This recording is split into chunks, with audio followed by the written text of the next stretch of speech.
What's up, Central Florida sports fans? Your man, the Black Handicap. I'm back. Another episode of These Three Things. Uh, Eastern Conference Finals, right? Game 1 and 2 been phenomenal, right? You couldn't ask for a more competitive series. It's been exciting. The players who are supposed to do what they're supposed to do are doing what they're supposed to do, right? So that's huge to see that happening. Um, you know, could you ask for anything better? I guess if you're a Knicks fan, you could probably ask for the wins. But I'm gonna be honest, as an Orlando Magic fan, I'm enjoying watching the Knicks lose because you guys come to the arena and you make a lot of noise when your team comes to town and starts feeling like a New York Knicks home game. I hate that, and I think that's obnoxious.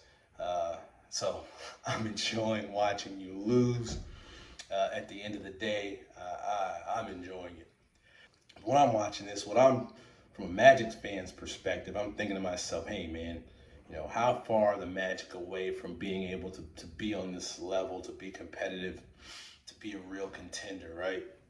And so as I'm watching this series, a couple things stand out to me. But yesterday's game, I was paying really close attention, and there was just a small segment in the game, the third and early fourth, actually the end of the third quarter, that I kind of thought epitomized some of the issues that the Magic have and kind of what I'd like to see the Magic do during the offseason. Now, if you saw my other episode, I talked about KCP not being traded, and I thought that was a good thing. I don't think the Magic need to trade KCP. I know a lot of Magic fans think he needs to be traded because he had a bad season. Terrible take. It's one of the reasons people don't respect Magic fans. We're like 2K, NBA 2K fans. It's just horrible. How can you say that that's a bust? The guy's been here one season. Yeah, he didn't he didn't shoot the lights out. Well, one, he's not a volume shooter. He's never been a volume shooter. Right now, you want him to be one of your primary scorers. That's just not who he is. But more importantly than that, look at who he played with when he was with the Lakers and with the Denver Nuggets, right? He played with LeBron James, Anthony Davis. With the Nuggets, he's with Jokic, Jamal Murray, right? Aaron Gordon, a much different team around him. That makes a big difference. So to say that's a bust is just really a dumb take. Sorry. Now go ahead, hit the comments and go at it. I know Magic fans gonna hit me hard on that one. No problem. I'll stand on that hill to the end. Hopefully he's here next season. I think with better talent and maybe a little better offense around him, he's going to be the guy you want him to be. But that being stated, what is it that the Magic need? I've also said in a couple of episodes that I don't think three-point shooting is the problem for the Magic. I think scoring is the problem. There's a difference there, right? There's a difference between scoring and a difference between three-point shooting. And I just think the Magic's offense, right, doesn't generate good looks because there's some games when the Magic do shoot well and they're generating good looks. It's against some of the, not some of the lesser teams who aren't as good defensively, and they're able to generate those shots. But particularly when you get in the playoffs, everybody's defense ramps up and becomes more difficult. And I think that's the Magic's biggest problem. Part of that is the point guard position. Again, in previous episodes, I've said that, I've talked about what the Magic need to get in the offseason. I'd like to see them get a real point guard. Suggs isn't a real point guard.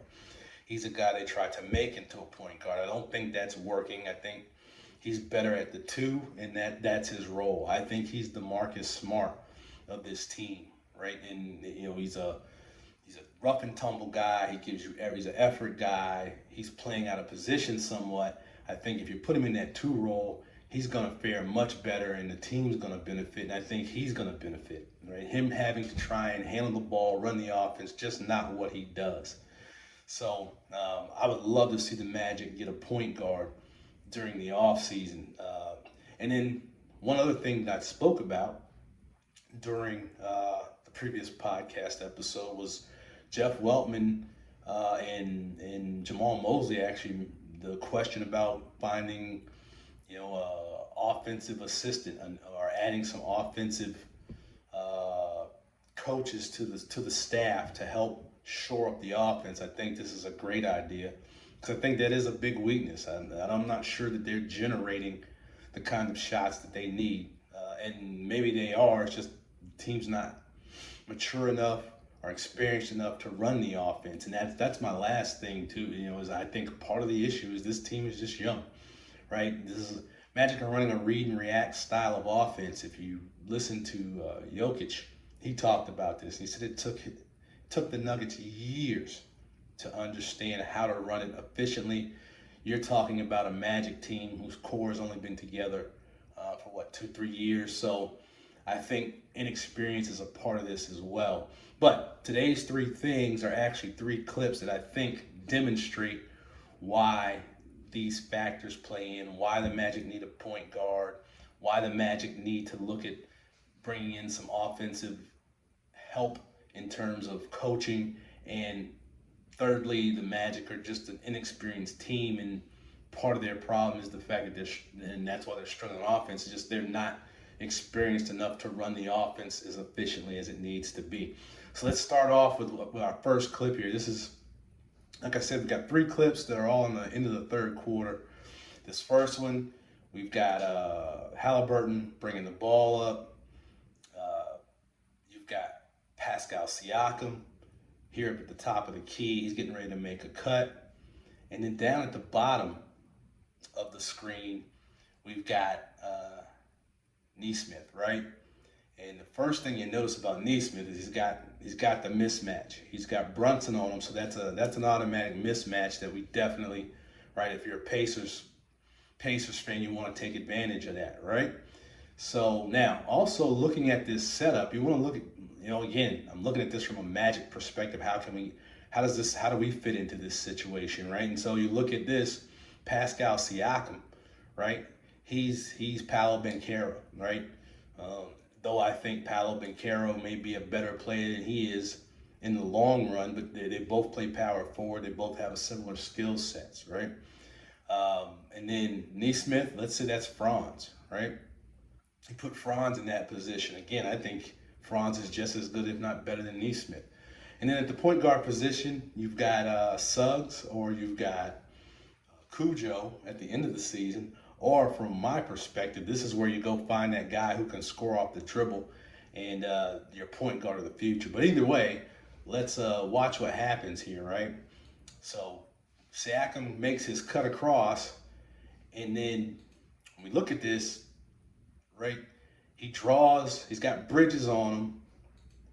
Hart sees what's happening, looks away. Nesmith gets the ball, right? So Nesmith has the ball here, kind of at the top of the circle, maybe in the corner of the circle, but he's got this mismatch. And the thing is, Nembhard's over in the corner, keeping Anunoby at bay. You've got Miles Turner over in the other corner, right? That's got Karl Anthony Towns. He can't commit fully to the paint, but he's got his eye on him. So you've got the defense spread out, which is an issue for the Magic because they don't have 3-point shooting to spread this out. But the thing to look at this is that Siakam got the ball to Nesmith. Now watch the little move that Siakam's going to make to keep Bridges off of Nesmith. It's going to make a little shuffle, and then Nesmith's going to take it to the hole in the mismatch. Great recognition by Siakam that, hey, Nesmith has the mismatch that we want, right? He could have easily passed that ball back to Halliburton, right? Because Josh Hart saw the mismatch being set up because there was already a mismatch on Bridges, so he had to cheat to try and stop that drive to the bucket. But Siakam didn't fall for that. He saw Nesmith coming across, got the ball to Nesmith, made a little shoulder shimmy jiggle, right, so to speak. That froze Hart, kept him from giving the support to Nesmith. Nesmith takes advantage of the mismatch, gets an easy bucket to the hole. That's what I'm talking about. That play was set up from the start, right? That was a setup from the beginning, right? It's a simple action, and Nesmith knew how to handle it. And so again, that's what I'm saying. The Magic are just an inexperienced team. They don't know how to handle those situations yet. Can they make those reads? I'm not sure they can make those types of reads yet. It's something that takes time. Again, Jokic said this took years to happen. Plus, There's the offensive scheme there, right? That was set up from the beginning, right? That scheme was set up. They saw the mismatch, they went with it. So let's look at the very next play here, all right? So here's the next play on offense. The Knicks come down, and then you have Bridges, all right? Mikal Bridges setting a pick. Now again, looking at this from the Magic's perspective, right? Who's setting that pick right there, right, for the Magic? If you've got Cujo and Suggs on the floor, you can very easily see Suggs making that pick, right? If you don't have Cujo on the floor and Suggs is playing the point guard, who's going to make that pick for you right there? I guess that's going to be KCP. All right. In either situation, Cujo, I think, makes us a better situation for the Magic. But either way, so a strong pick being set here that's going to free up and get Nesmith off of Brunson, right? And this is exactly what the Knicks want. Again, they're hunting the matchup. We don't often see the Magic hunting the matchup, right? They just, for whatever reason, they can't make that happen. And part of that, and I think the big reason is they don't have a point guard, right? The point guard is the guy who sees these things. He sets up the pick. He puts the ball in position to make this happen. All right, so let's keep going. What's going to happen next is you're going to see the ball's going to move out to the wing. The pick is tough. Nesmith's going to try and recover, and he does. But look what happens.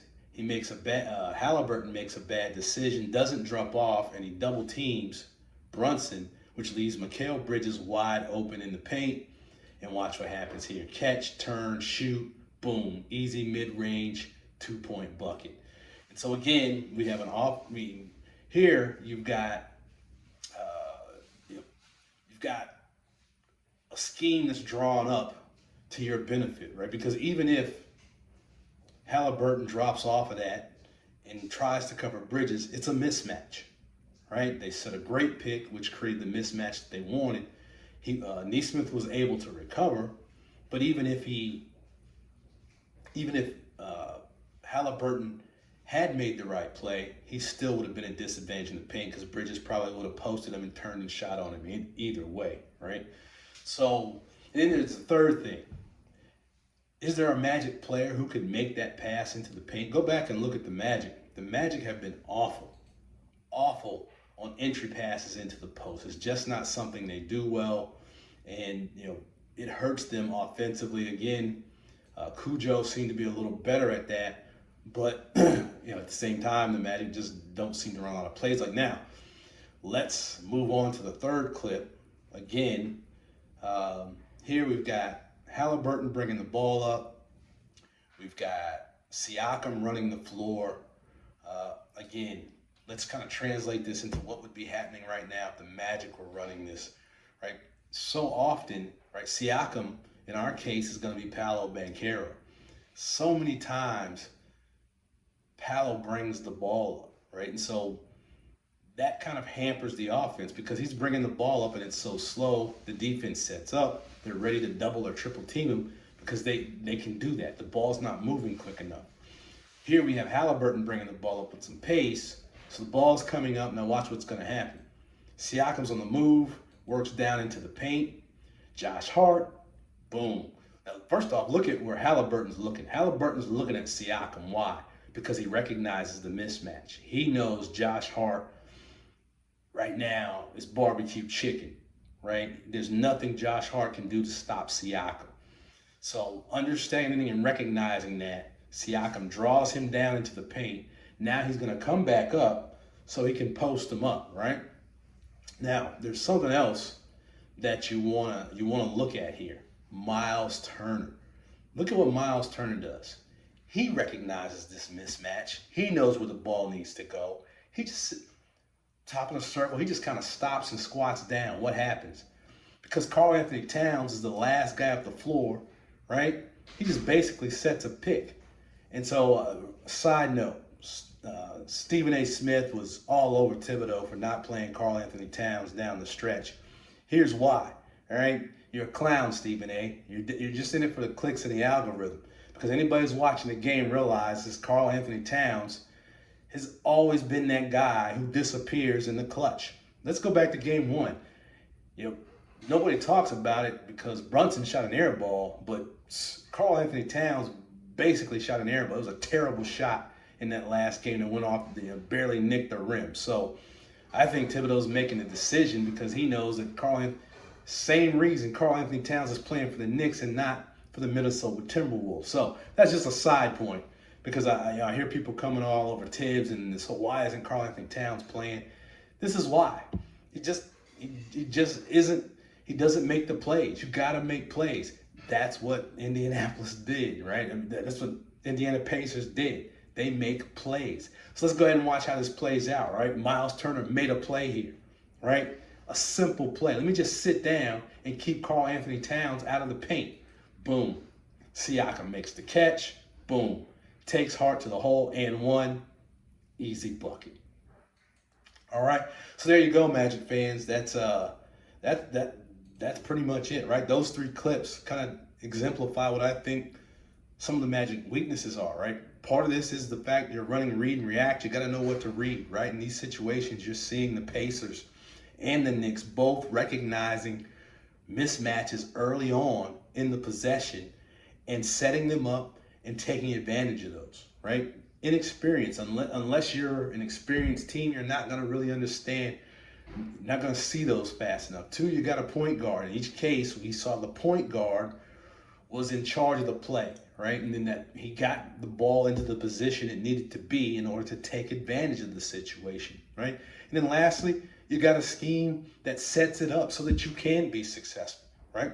So, like I said, those are my three things, right? Those three clips lead to my three things, which is, hey, over the offseason, let's get better at offense. Let's watch film. Let's learn how to make these reads live, real time on the court. Two, let's go find a point guard who can score off the dribble and make these kind of decisions. And thirdly, let's go find an offensive coach or advisor who can help the team scheme up and create or generate better looks for this team. And those are my three things. Black Handicap. Catch you next time. Peace.